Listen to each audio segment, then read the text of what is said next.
दोस्तों 22 जनवरी 2024 को अयोध्या की भूमि पर राम मंदिर इनॉग्रेट किया जाने वाला है और राम मंदिर के निर्माण की तैयारियां भी अब अपने अंतिम चरण पर पहुंच चुकी हैं। अभी ये हिस्टोरिक डेवलपमेंट बीच में था कि इसी बीच हमें एक और बड़ा डेवलपमेंट देखने को मिला है। दरअसल हुआ है कि 14 दिसंबर को इलाहाबाद हाईकोर्ट में जस्टिस मयंक कुमार जैन की बेंच ने Krishna Janmasthan temple complex and Shahi Idgah mosque के केस पर एक बड़ा फैसला लिया, जिसमें उन्होंने कृष्ण जन्मभूमि के परिसर में मौजूद ईदगाह के डिस्प्यूटेड साइट की सर्वे के लिए कोर्ट कमिश्नर नियुक्त करने का ऑर्डर दे दिया, जिसे ईदगाह के प्रेमिसेस में कोर्ट मॉनिटर्ड सर्वे किया जा सके। लेकिन इसका विरोध करते हुए यूपी के सुन्नी सेंट्रल वक्फ बोर्ड और ईदगाह कमेटी ने भी सुप्रीम कोर्ट में याचिका दायर की, जिसमें सर्वे पर स्टे लगाने की मांग की गई। लेकिन सुप्रीम कोर्ट ने इस मांग को सिरे से नकार दिया और इलाहाबाद हाई कोर्ट के द्वारा जारी किए गए मथुरा की शाही ईदगाह मॉस्क सर्वे के ऑर्डर पर अपनी भी सहमति जता दी।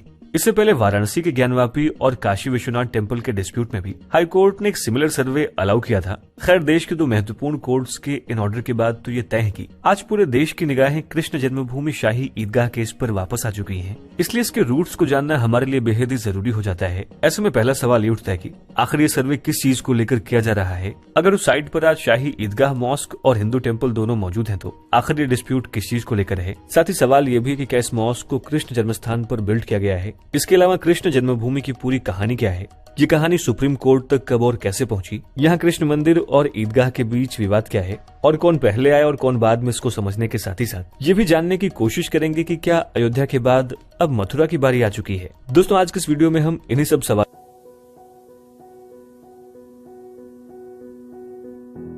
दोस्तों ये कहानी है उत्तर प्रदेश में यमुना नदी के तट पर स्थित कृष्ण की नगरी मथुरा की। अगर इसको शुरू से शुरू करें तो आप सब जानते हैं कि हिंदू पौराणिक कथाओं के मुताबिक मथुरा को भगवान कृष्ण की पूज्य जन्मभूमि माना गया है।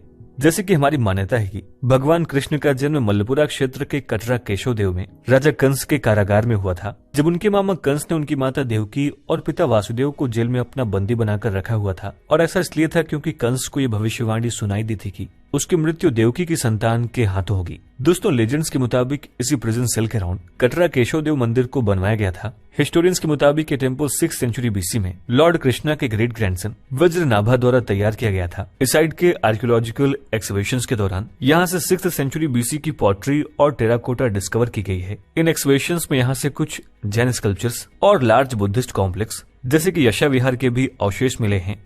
दोस्तों वीडियो को कंटिन्यू करें उससे पहले आप सभी के लिए एक इम्पोर्टेंट अपडेट। दोस्तों अगर इतिहास में थोड़ा और पीछे जाएं तो हमें पता चलता है कि वज्रनाभा के पिता का नाम अनिरुद्ध था।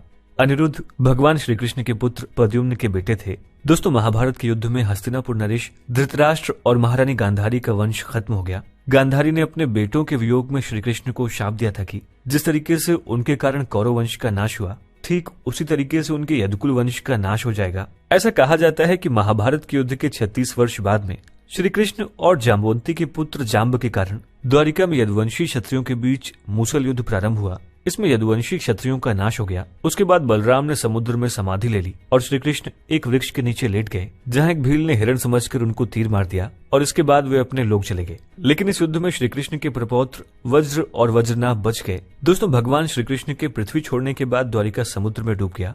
दोनों भाई बचे हुए यदुवंशी क्षत्रियों के साथ हस्तिनापुर चले आए। यहाँ पहुंचकर उन्होंने हस्तिनापुर के राजा और अभिमन्यु के पुत्र महाराजा परीक्षित के सहयोग से व्रज क्षेत्र का निर्माण किया और उनके ही नाम पर इसे व्रजमंडल कहा जाता है। देखा जाए तो यहाँ पर दोनों भाइयों ने कई मंदिरों, तालाबों और अन्य लोकोपयोगी संरचनाओं का निर्माण कराया।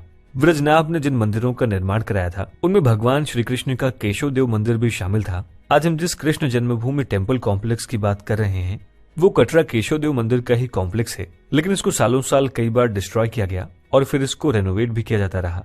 अब सवाल उठता है कि आखिर इस मंदिर के परिसर में शाही ईदगाह मस्जिद का निर्माण कब और कैसे हुआ। दोस्तों जैसा कि हमने आपको बताया कि इस टेम्पल को इतिहास में कई बार डिस्ट्रॉय और रिबिल्ड किया गया है। 400 CE में चंद्रगुप्त सेकंड ने यहाँ एक बहुत भव्य मंदिर तैयार करवाया था। सम्राट चंद्रगुप्त के रेनोवेशन के बाद मथुरा का केशव देव मंदिर लगभग 500 वर्षों तक अडिग रहा, लेकिन हालात पहले की तरह नहीं रह गए थे। अब भारत पर मुस्लिम इन्वेडर्स की नजर पड़ गई थी। दोस्तों ग्रंथों में इन्हें मलेच्छ कहा गया है। देखा जाए तो केशव देव मंदिर पर पहला हमला अफगानिस्तान के शासक महमूद गजनी ने 1017 से 1018 में किया था। वो मंदिरों के वैभव और इनकी इमेंस वेल्थ को देखकर स्तब्ध था। दोस्तों, महमूद गजनी के हमले के समय उसका दरबारी इतिहासकार अल उतबी भी उसके साथ था। उतबी ने अपनी किताब तारीख-ए यामनी में लिखा है कि हैरान महमूद ने मंदिर की भव्यता को देखकर कहा कि अगर कोई इसकी जैसी इमारत बनाना चाहे तो उसे 100 करोड़ दिनार खर्च करने पड़ेंगे और माहिर कारीगरों को भी इसे बनाने में कम से कम 200 साल लगेंगे। मथुरा के अंग्रेज कलेक्टर रहे एफ.एस. ग्रॉसे ने अपनी किताब Mathura Vrindavan the mystical land of Lord Krishna में लिखते हैं कि महमूद गजनी ने श्री कृष्ण मंदिर के साथ ही साथ शहर के सैकड़ों मंदिरों को भी तुड़वा दिया था। मंदिरों को लूटने के साथ ही उसने शहर में भी जमकर उत्पात मचाया था। अल-उतबी ने लिखा है कि केशव देव मंदिर में सोने की 5 मूर्तियां थीं। इन मूर्तियों की आंखों में हीरे जड़े थे। मंदिर में इतना सोना था कि उसे ले जाना संभव नहीं था, इसलिए उसने काफी सोना गला दिया था। दोस्तों, कहा जाता है कि सोने को ले जाने के लिए महमूद गजनी ने 100 से भी ज्यादा ऊंटों का इस्तेमाल किया था। देखा जाए तो महमूद गजनी के इन्वेजन के बाद मथुरा पूरे तरीके से तहस नहस हो चुकी थी। इसके बाद 1150 में जज नाम के एक जागीरदार ने यहाँ पर भव्य विष्णु मंदिर बनवाया। इस बात का जिक्र श्री कृष्ण जन्मभूमि से मिले संस्कृत के एक शिलालेख से पता चलता है। माना जाता है कि जज कन्नौज के गढ़वाल राजवंश के अधीन एक जागीरदार थे। वहीं कुछ इतिहासकारों का मानना है कि वे मथुरा के राजा विजयपाल देव से संबंधित हैं। खैर, समय के साथ दिल्ली के तख्त पर मुस्लिमों का अधिकार हो रहा था। सैयद डायनेस्टी को हराकर बहलोल लोदी गद्दी पर बैठा और उसने यहाँ पर लोदी डायनेस्टी की शुरुआत की। दोस्तों, बहलोल लोदी की मौत के बाद उसका बेटा निजाम खान सिकंदर लोदी 1489 में दिल्ली की तख्त पर बैठा और उसने यहाँ 1517 तक शासन किया। जब मथुरा के केशव देव मंदिर की प्रसिद्धि सिकंदर लोदी तक पहुंची तो उसने मंदिर पर हमला कर इसे नष्ट कर दिया। साथ ही उसने फिर से हिंदुओं पर जजिया कर लगा दिया। British collector एफ.एस. ग्रॉस ने जहांगीर के शासनकाल के इतिहासकार अब्दुल्ला की किताब तारीख-ए दाऊदी के हवाले से लिखा है कि सिकंदर लोदी ने हिंदुओं के नदी में स्नान करने और उसके किनारे मुंडन कराने पर भी प्रतिबंध लगा दिया था। लेकिन समय बीतता गया, दिल्ली में लोदी वंश का अंत हो गया। इसके बाद 1526 में दिल्ली में मुगलों का आगमन हुआ। 1618 में मुगल बादशाह जहांगीर के शासनकाल में ओरछा के राजा वीर सिंह देव बुंदेला ने इस मंदिर को और भव्य बनवाया। राजा वीर सिंह ने उस दौर में मंदिर पर 33 लाख रुपए खर्च किए थे। दोस्तों, कहा जाता है कि मंदिर इतना ऊंचा था कि उसकी रोशनी दिल्ली और आगरा से दिखाई देती थी। इस मंदिर के शीर्ष पर सोने की छतरी लगी थी। फिर औरंगजेब का दौर आया। दोस्तों, औरंगजेब सबसे क्रूर विचारधारा का शासक था। उसे हिंदुओं और मंदिरों से विशेष तौर पर घृणा थी। हर मुगल शासक के शासनकाल की तरह औरंगजेब के शासन में भी मंदिरों को तोड़ने की अनुमति थी, लेकिन मंदिरों को बनाने की इजाजत बिल्कुल नहीं थी। ऐसा कहा जाता है कि एक बार औरंगजेब आगरा से दिल्ली लौट रहा था। उसने आसमान में रोशनी देखी तो इसके बारे में अपने सिपाहियों से पूछा। उसके लोगों ने बताया कि केशव देव मंदिर की रोशनी है और इसी के बाद उसने मथुरा के इस मंदिर को तोड़ने का निश्चय किया। दोस्तों, साकी मुस्तद खान ने अपनी किताब मासिर आलमगीरी में लिखा है कि औरंगजेब ने 1669 में मथुरा पर हमले और कृष्ण मंदिर को नष्ट करने के लिए सेना भेजी थी। अंग्रेज कलेक्टर एफ.एस. ग्रॉसे ने अपनी किताब में लिखा है कि औरंगजेब मंदिर की भव्यता से चिढ़ गया था। उसने मंदिर को गिराकर उसके खंडहर पर मस्जिद बनवाई थी। इन सब के अलावा स्कॉटिश हिस्टोरियन जेम्स फर्ग्यूसन अपनी book history of India and it's architecture में लिखते हैं कि मंदिर की 4 मंजिला इमारत की ऊपरी 2 मंजिलों को काटकर गिरा दिया गया था। इस पर औरंगजेब ने मेहराब बनवाया था, जिसे मथुरा की यात्रा के दौरान वहीं पर नमाज पढ़ सके। और 1670 में जब औरंगजेब मथुरा गया तो उसने मंदिर के खंडहर पर बने ईदगाह मस्जिद में नमाज भी पढ़ी। दोस्तों, आज हम जिस शाही ईदगाह मस्जिद की बात कर रहे हैं वो श्री कृष्ण जन्मभूमि के गर्भगृह में स्थित है। देखा जाए तो कुछ रिकॉर्ड से कहते हैं कि जब 1770 में मराठास ने मुगलों को हराया तो उन्होंने मस्जिद की जगह एक बार फिर से मंदिर का निर्माण कराया और समय बीता और 1803 में मराठास को हटाकर मथुरा ब्रिटिश हुकूमत के अधीन हो गया। 1815 में ईस्ट इंडिया कंपनी ने साइट का ऑक्शन किया। ये साइट 13.37 एकड़्स में फैली हुई थी, जहां ईदगाह और मंदिर दोनों मौजूद थे। जिस लैंड को वाराणसी के राजा पटनीवल ने खरीद लिया, लेकिन 1935 तक ये साइट लगातार डिस्प्यूट का मुद्दा बनी रही। दोस्तों, 1935 में मथुरा के मुस्लिम्स ने साइट पर राजा पटनीवल के डिसेंडेंट राय कृष्णदास की ओनरशिप को चैलेंज किया। 1935 में इलाहाबाद हाईकोर्ट ने साइट पर वाराणसी के राजा के ओनरशिप राइट्स को स्वीकार किया। इसके बाद 1943 में इस जमीन की ओनरशिप मदन मोहन मालवीय, गोस्वामी गणेश दत्त और भीखें कालजी आत्रेय को सौंप दी गई। इसकी पेमेंट इंडस्ट्रियलिस्ट युगल किशोर बिरला के द्वारा की गई। इसके बाद 1951 में इन्होंने कृष्ण जन्मभूमि की साइट पर मंदिर बनवाने के लिए श्री कृष्ण जन्मभूमि ट्रस्ट स्थापित किया। दोस्तों, 21 फरवरी 1951 में इसको श्री कृष्ण जन्मस्थान सेवा संस्थान के नाम पर रजिस्टर किया गया। देखा जाए तो जुगल किशोर बिरला ने नए मंदिर के कंस्ट्रक्शन का काम एक दूसरे industrialist and philanthropist Jaidayal Dalmia को सौंप दिया। अक्टूबर 1953 में लैंड की लीविंग के साथ मंदिर का कंस्ट्रक्शन शुरू हुआ और ये 1983 में मंदिर आज की प्रेजेंट फॉर्म में बनकर तैयार हो गया। इसके कंस्ट्रक्शन को आगे चलकर जयदयाल डालमिया के एल्डेस्ट सन विष्णु हरि डालमिया और फिर उनके ग्रैंडसन अनुराग डालमिया ने ओवरसी किया। इन सब के अलावा इसके निर्माण में बाकी बिजनेस फैमिली जैसे कि रामनाथ गोयनका का भी कंट्रीब्यूशन रहा।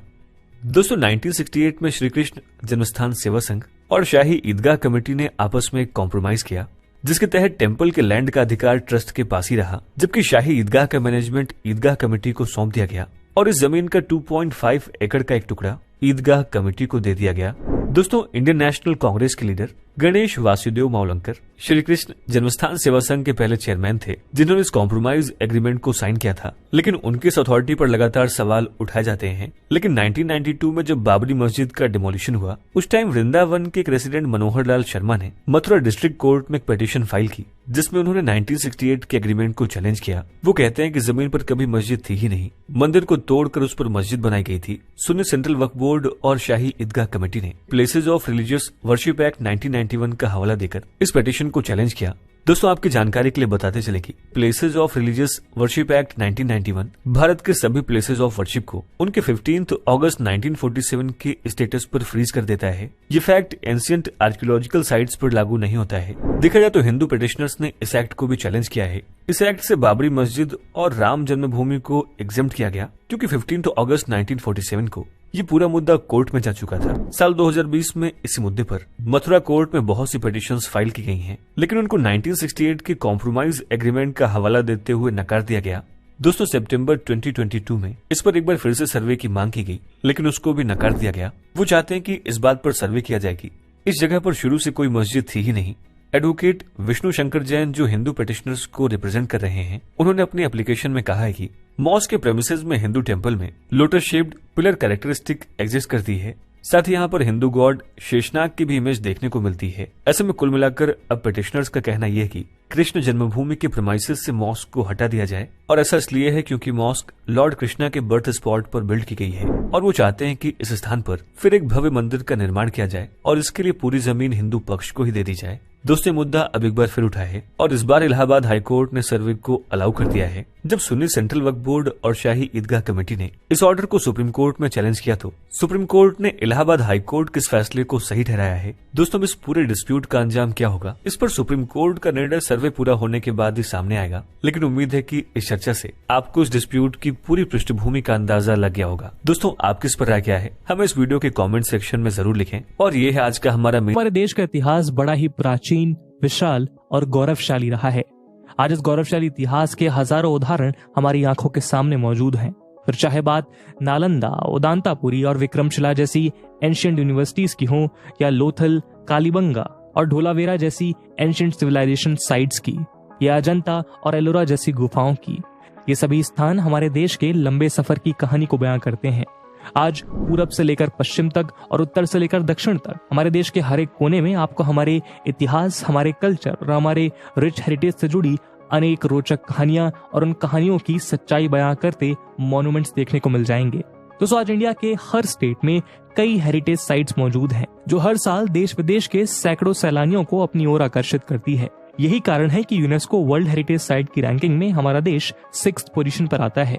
दोस्तों साल 1972 में यूनेस्को ने द वर्ल्ड हेरिटेज कन्वेंशन को अडॉप्ट किया था। इस कन्वेंशन का पर्पस था वर्ल्ड की डिफरेंट हेरिटेज और कल्चरल साइट्स को अपकमिंग जनरेशंस के लिए प्रिजर्व करना। आज की तारीख में इस वर्ल्ड हेरिटेज साइट की लिस्ट में दुनिया भर के 1157 हेरिटेज साइट्स का नाम शुमार है, जो दुनिया के 167 कंट्रीज में मौजूद हैं। इन हेरिटेज साइट्स को यूनेस्को ने ओवरऑल 3 कैटेगरीज में डिवाइड किया हुआ है।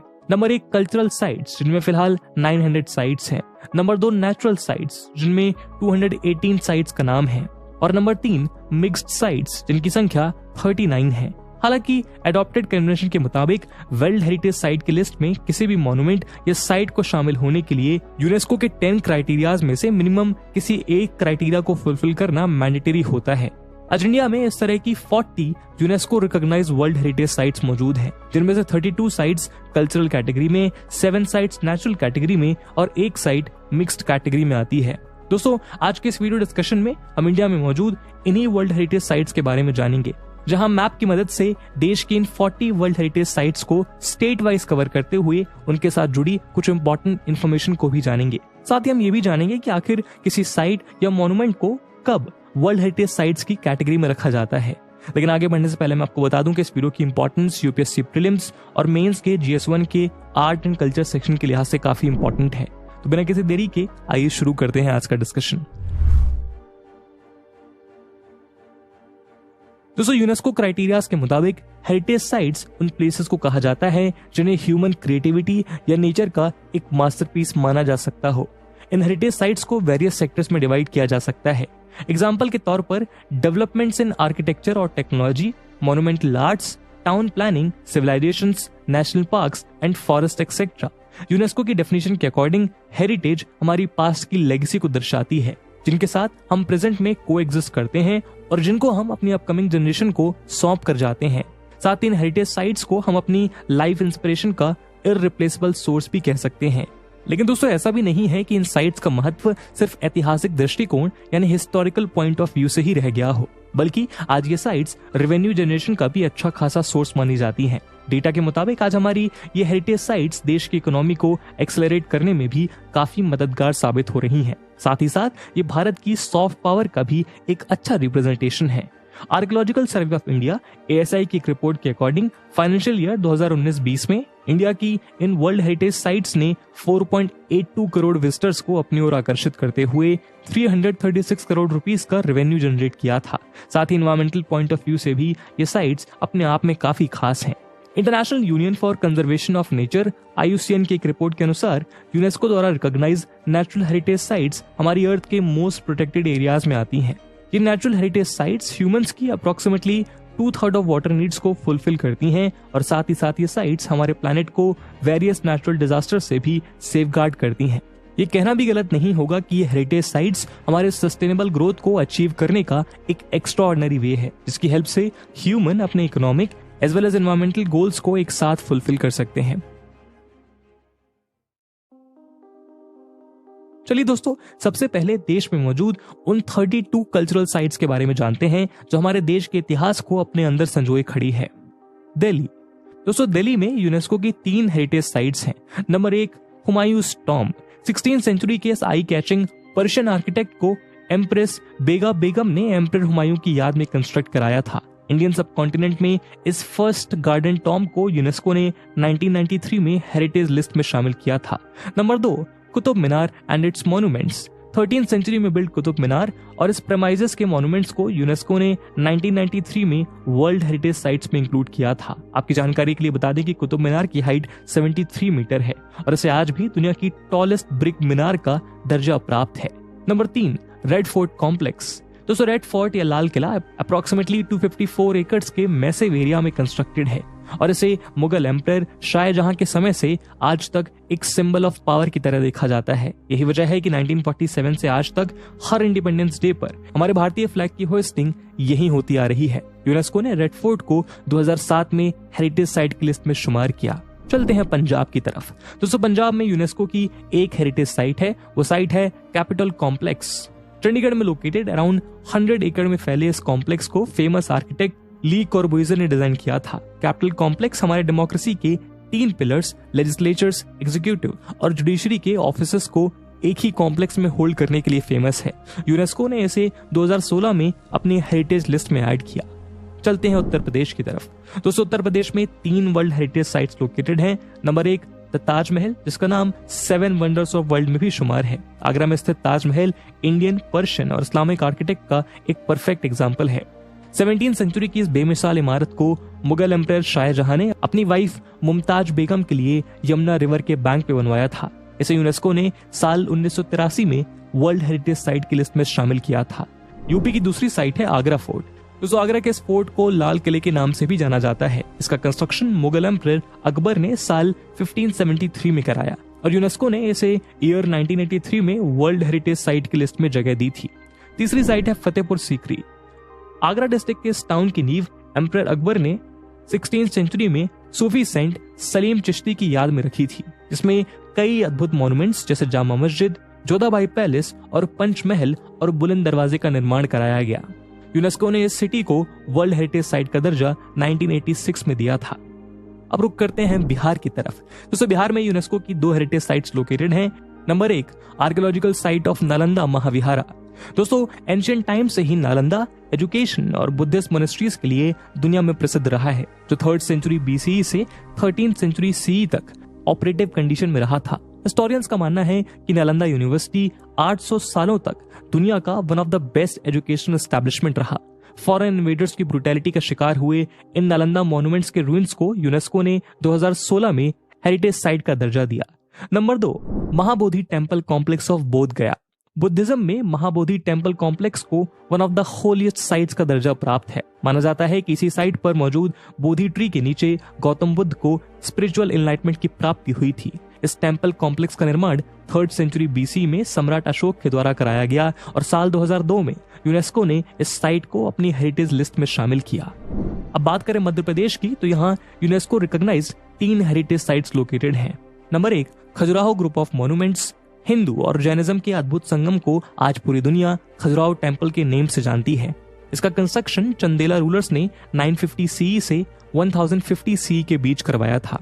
इतिहासकारों की माने तो 12वीं शताब्दी तक खजुराहो में 85 टेम्पल्स थे, जो 20 स्क्वायर किलोमीटर के एरिया में फैले हुए थे, पर आज ये हेरिटेज साइट सिर्फ 20 मंदिरों में समेट गया है। यूनेस्को ने 1986 में खजुराहो टेम्पल्स को हेरिटेज साइट की लिस्ट में शामिल किया था। Number 2, Buddhist monuments at Sanchi. दोस्तों, सांची में लोकेटेड ग्रुप ऑफ मॉन्यूमेंट्स को 1989 में यूनेस्को हेरिटेज लिस्ट में जोड़ा गया था। सांची के मॉन्यूमेंट्स को हमारे देश की ओल्डेस्ट बुद्धिस्ट सेंचुरी होने का दर्जा प्राप्त है, जहां मौजूद सांची स्तूपा का निर्माण 3rd सेंचुरी BC में सम्राट अशोक द्वारा करवाया गया था। Number 3, rock shelters of Bhimbetka. दोस्तों, इस रॉक शेल्टर की पेंटिंग्स को मेसोलिथिक एरा का माना जाता है। इसका टाइम पीरियड 10,000 BC से 8,000 BC का है। आर्कियोलॉजिकल सर्वे ऑफ इंडिया के मुताबिक भीमबेटका ही वो प्लेस है जहां से साउथ एशियन स्टोन एज की शुरुआत हुई थी। विंध्याचल माउंटेन्स पर लोकेटेड इस मॉन्यूमेंट को महाभारत काल के भीम से जोड़ा जाता है और इसीलिए इसका नाम भीमबेटका रखा गया है। यूनेस्को ने 2003 में इस मॉन्यूमेंट को हेरिटेज साइट की लिस्ट में शुमार किया था। अब कदम रखते हैं राजस्थान में। राजस्थान में 3 वर्ल्ड हेरिटेज साइट्स हैं। Number 1, Jantar Mantar. 18th century में महाराजा सवाई सिंह द्वारा जयपुर में निर्मित इस मॉन्यूमेंट को दुनिया का लार्जेस्ट स्टोन एस्ट्रोनॉमिकल ऑब्जर्वेटरी माना जाता है। इस मॉन्यूमेंट में वर्ल्ड का लार्जेस्ट सनडायल और 19 different types of astronomical man made instrument देखने को मिलते हैं। इसे यूनेस्को ने 2010 में वर्ल्ड हेरिटेज साइट की उपलब्धि से नवाजा। Number 2, Jaipur city. Jaipur city को यूनेस्को ने 2019 में वर्ल्ड हेरिटेज घोषित किया था। दरअसल जयपुर सिटी के मॉन्यूमेंट्स जैसे city palace, Nahargarh fort, Jaigarh fort, हवा महल और आमेर फोर्ट राजपूत्स और मुगल्स के फाइनेस्ट आर्किटेक्ट का शोकेस माना जाता है। जयपुर सिटी के रंग बिरंगे बाजार, फैब्रिक और हैंडीक्राफ्ट को भी एक हेरिटेज की लिस्ट में शामिल किया गया है। Number 3, hill forts of Rajasthan. Aravalli hills पे कंस्ट्रक्टेड राजस्थान के 6 फोर्ट्स को यूनेस्को ने 2013 में वर्ल्ड हेरिटेज साइट के अंतर्गत शामिल किया, जिसको राजपूत मिलिट्री हिल आर्किटेक्चर का एक एक्स्ट्राऑर्डिनरी एग्जाम्पल माना जाता है। ये 6 फोर्ट हैं Chittorgarh fort, Amer fort, Kumbhalgarh fort, Gagron fort, Ranthambore fort और जैसलमेर फोर्ट। इन सभी फोर्ट्स का निर्माण 5th से 18th सेंचुरी के बीच हुआ था। अब पधारते हैं गुजरात में। दोस्तों, गुजरात में यूनेस्को हेरिटेज लिस्ट की 4 साइट्स मौजूद हैं। सबसे पहली है चंपानेर पावागढ़ आर्कियोलॉजिकल पार्क, जिसे साल 2004 में दर्जा प्राप्त हुआ। ये पार्क गुजरात के पंचमहल डिस्ट्रिक्ट में लोकेटेड है। दूसरी है रानी की वाव, जिसे ये दर्जा साल 2014 में प्राप्त हुआ। मारू गुजारा आर्किटेक्चरल स्टाइल में कंस्ट्रक्टेड रानी की वाव सरस्वती नदी के किनारे स्थित है। आप इस मॉन्यूमेंट को 100 रुपए के नए नोट पर भी देख सकते हैं। दोस्तों, गुजरात की तीसरी साइट है हिस्टोरिक सिटी ऑफ अहमदाबाद, जो हेरिटेज साइट में इंक्लूड की जाने वाली इंडिया की पहली सिटी है। इस सिटी को साल 2017 में ये दर्जा प्राप्त हुआ था। गुजरात की आखिरी साइट है एंशिएंट सिटी ऑफ धोलावीरा, जिसे यूनेस्को ने 2021 में इस सूची में जोड़ा। इस साइट को हड़प्पन सिविलाइजेशन का सदर्न सेंटर माना जाता है, जो अपने बीड्स प्रोसेसिंग वर्कशॉप्स के लिए काफी मशहूर थी। अब चलते हैं महाराष्ट्र। दोस्तों, महाराष्ट्र में state wise highest number of heritage sites मौजूद हैं, जिनकी संख्या 5 है। पहली साइट है अजंता केव्स। साल 1983 में यूनेस्को ने अजंता केव्स को इस लिस्ट में शामिल किया। अजंता केव्स छत्रपति संभाजीनगर डिस्ट्रिक्ट से कुछ 100 किलोमीटर की दूरी पर स्थित हैं। अजंता केव्स अपनी 29 रॉक कट मॉन्यूमेंट्स के लिए जानी जाती हैं, जिनका निर्माण 2 डिफरेंट टाइम फेजेस में किया गया है। First phase around 2nd century BC और सेकंड फेज 400 से 650 CE का माना जाता है। इन केव्स को इंडिया में बुद्धिस्ट पीरियड का सबसे अद्भुत क्रिएशन कहना गलत नहीं होगा। दूसरी साइट है एलोरा केव्स। छत्रपति संभाजी नगर से 32 किलोमीटर दूर इन रॉक कट केव्स का कंस्ट्रक्शन पीरियड 600 से 100 सीई के बीच माना जाता है। हिस्टोरियंस एलोरा की इन 34 गुफाओं को हिंदू, बुद्धिस्ट और जैन कल्चर का एक परफेक्टली कंबाइंड क्रिएशन बताते हैं। एलोरा के इस मार्वल को यूनेस्को ने 1983 में अपनी लिस्ट में इंक्लूड किया था। अब महाराष्ट्र की तीसरी साइट है एलिफेंटा केव्स। दोस्तों, अरेबियन सी के करीब स्थित मुंबई से 25 किलोमीटर दूर एलिफेंटा आइलैंड अपने आप में एक मार्वल कहा जा सकता है। इस आइलैंड पे पाई जाने वाली 7 केव्स के रॉक कट आर्किटेक्चर को अप्रोक्सीमेटली 5th से 8th सेंचुरी के बीच बनाया गया है। इन एंशिएंट केव्स को 1987 में यूनेस्को की हेरिटेज साइट का दर्जा दिया गया। नंबर 4 है Chhatrapati Shivaji terminus CST। Formally Victoria terminus के नाम से जाना जाने वाला CST मुंबई में लोकेटेड एक ट्रेन स्टेशन है, जिसे क्वीन विक्टोरिया के ऑनर में 19th सेंचुरी में कंस्ट्रक्ट किया गया था। CST को हमारे देश में विक्टोरियन गॉथिक आर्किटेक्चर का एक फाइनेस्ट एग्जाम्पल माना जाता है, जिसे यूनेस्को ने 2004 में अपनी हेरिटेज लिस्ट में ऐड किया। Number 5 Victorian and art deco ensembles of Mumbai. दोस्तों, मुंबई के ओवल मैदान के अराउंड इस कॉम्प्लेक्स को 19th सेंचुरी में कंस्ट्रक्ट किया गया था। Bombay high court, old secretariat building, arrows cinema जैसी 94 बिल्डिंग के इस कॉम्प्लेक्स को 2018 में यूनेस्को ने अपनी वर्ल्ड हेरिटेज साइट की लिस्ट में शामिल किया। दोस्तों, गोवा में एक हेरिटेज साइट है जिसमें 7 मॉन्यूमेंट्स मौजूद हैं। इस साइट का नाम है churches and convents of Goa. Old Goa में लोकेटेड ये group of 7 churches and convents आज पोर्टुगीज आर्किटेक्ट का एक एक्स्ट्राऑर्डिनरी उदाहरण पेश करता है, जिसको 1986 में यूनेस्को ने अपनी हेरिटेज साइट में इंक्लूड किया था। उड़ीसा। दोस्तों, उड़ीसा में भी यूनेस्को की एक हेरिटेज साइट है और वो साइट है कोणार्क का सूर्य मंदिर यानी सन टेम्पल। ब्लैक पगोड़ा के नाम से जाना जाने वाला Konark sun temple Kalinga architect का एक फाइनेस्ट एग्जाम्पल है।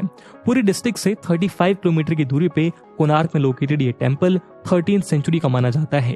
इसके यूनिक रथ टाइप स्ट्रक्चर को यूनेस्को ने 1984 में वर्ल्ड हेरिटेज लिस्ट में ऐड किया। चलते हैं अब कर्नाटका की तरफ। कर्नाटका में 2 हेरिटेज साइट्स लोकेटेड हैं। पहला है group of monuments at Hampi. दोस्तों, हम्पी विजयनगर साम्राज्य का 14th सेंचुरी तक कैपिटल रहा था। आज हम्पी अपने 1600 मॉन्यूमेंट्स के लिए दुनिया में जाना जाता है। इनका निर्माण 14th से 16th CE के बीच बताया जाता है। यूनेस्को ने 1986 में हम्पी को हेरिटेज लिस्ट में शामिल किया। कर्नाटका की दूसरी साइट है group of monuments and Pattadakal. 7th and 8th century में ये मॉन्यूमेंट्स चालुक्यान किंगडम के समय में स्थापित किए गए। बागलकोट डिस्ट्रिक्ट में लोकेटेड इन मॉन्यूमेंट्स को नॉर्थ और साउथ इंडिया का ब्लेंडेड आर्किटेक्चर माना जाता है और यहाँ हिंदू और जैन धर्मों के मंदिर देखने को मिलते हैं। साल 1947 में यूनेस्को ने इन मॉन्यूमेंट्स को अपनी लिस्ट में इंक्लूड किया। तेलंगाना। दोस्तों, तेलंगाना में यूनेस्को द्वारा 2021 में डेजिग्नेटेड एक ही हेरिटेज साइट मौजूद है, उसका नाम है ककातिया रुद्रेश्वरा। मुलुगु डिस्ट्रिक्ट में लोकेटेड सैंडस्टोन से निर्मित ये टेम्पल रामप्पा टेम्पल के नेम से भी फेमस है, जिसका कंस्ट्रक्शन 1213 AD में वेसारा स्टाइल आर्किटेक्चर के इस्तेमाल से हुआ था। ये मंदिर भगवान शिव को डेडिकेटेड है। दोस्तों, तमिलनाडु में यूनेस्को की 2 हेरिटेज साइट हैं। Number 1 group of monuments eight Mahabalipuram. Pallava rulers ने 7th और 8th सेंचुरी के बीच चेन्नई से 60 किलोमीटर की दूरी पर महाबलीपुरम के 40 हिंदू टेम्पल्स और मॉन्यूमेंट्स का निर्माण कराया था। साल 1984 में यूनेस्को ने इस साइट को अपनी हेरिटेज लिस्ट में शामिल किया। नंबर 2 ग्रेट लिविंग चोला टेम्पल्स। ईयर 1987 और 2004 में यूनेस्को ने तंजावुर में स्थित चोला साम्राज्य के 3 टेम्पल्स को वर्ल्ड हेरिटेज साइट का दर्जा दिया। इन टेम्पल्स का निर्माण 11th से 12th सेंचुरी के बीच हुआ और सभी टेम्पल्स भगवान शिव को डेडिकेटेड हैं। दोस्तों, यूनेस्को ने हमारे देश के 3 रेलवे नेटवर्क्स की स्मार्ट इंजीनियरिंग को ध्यान में रखते हुए वेस्ट बंगाल के दार्जिलिंग हिमालयन रेलवे को 1999 में, तमिलनाडु के नीलगिरी माउंटेन रेलवे को 2005 और हिमाचल प्रदेश के कालका शिमला रेलवे को 2008 में अपनी वर्ल्ड हेरिटेज लिस्ट में शुमार किया। दोस्तों, अब बात करते हैं हमारे देश में लोकेटेड 7 नेचुरल साइट्स की। Number 1 great Himalayan national park conservation area. दोस्तों, हिमाचल प्रदेश के कुल्लू रीजन में लोकेटेड ये एक प्रोटेक्टेड एरिया है जो अराउंड 1171 स्क्वायर किलोमीटर में फैला हुआ है। इस नेशनल पार्क को यूनेस्को ने साल 2014 में नेशनल हेरिटेज की लिस्ट में इंक्लूड किया। नंबर 2 काजीरंगा नेशनल पार्क और नंबर 3 मानस वाइल्ड लाइफ सेंचुरी इन असम। अपने lush green rain forest, biodiversity और इंडियन वन हॉर्न राइनो के लिए famous Kaziranga national park Assam में स्थित हमारे देश का one of the most famous national park है। वहीं मानस रिवर के बैंक और हिमालयन माउंटेन्स के बीच सिचुएटेड मानस wild life sanctuary approx 519 square kilometre का एरिया कवर करता है, जहां tiger, pygmy hog, Indian rhinoceros और इंडियन एलिफेंट और क्लाउडेड लेपर्ड जैसे रेयर एनिमल्स पाए जाते हैं। यूनेस्को ने काजीरंगा और मानस को 1985 में नेचुरल हेरिटेज साइट का दर्जा दिया। Number 4, Keoladeo national park. दोस्तों, राजस्थान में लोकेटेड ये नेशनल पार्क एक समय भरतपुर के महाराजा द्वारा डक हंटिंग के लिए इस्तेमाल किए जाने वाला एरिया था और आज ये नेशनल पार्क आशियाना है अराउंड 364 बर्ड स्पीसीज और रेयर साइबेरियन क्रेन का। यूनेस्को ने इसे 1985 में हेरिटेज साइट में इंक्लूड किया। Number 5, Sundarbans national park. दोस्तों, इस पार्क का मेजर एरिया वेस्ट बंगाल में लोकेटेड है और कुछ एरिया बांग्लादेश में। सुंदरबन में इंडिया का one of the largest mangrove forest पाया जाता है और इंडिया में ये पार्क रॉयल बंगाल टाइगर का नेचुरल होम है। 1987 में यूनेस्को ने इसे नेचुरल हेरिटेज में शामिल किया। Number 6, Nanda Devi and valley of flowers national park.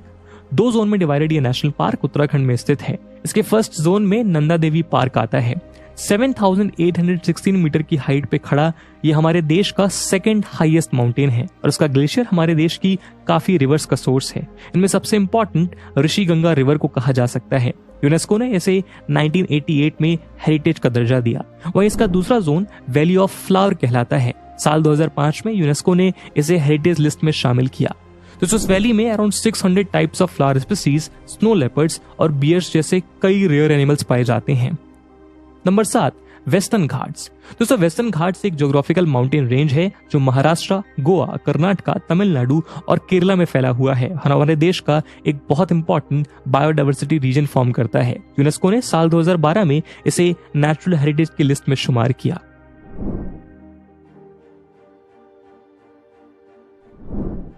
दोस्तों, कंचनजंगा नेशनल पार्क इंडिया में मौजूद एकमात्र मिक्स्ड हेरिटेज साइट है। सिक्किम में लोकेटेड हमारे देश के इस one and only mixed heritage site को यूनेस्को ने साल 2016 में रिकॉग्नाइज किया था। 850 स्क्वायर किलोमीटर कवर करने वाला ये पार्क काफी rare species of flora and fauna, medical plants और हर्ब्स के लिए फेमस है। साथ ही वर्ल्ड की 3rd हाईएस्ट पीक कंचनजंगा भी इस नेशनल पार्क का एक पार्ट है। और इसी के साथ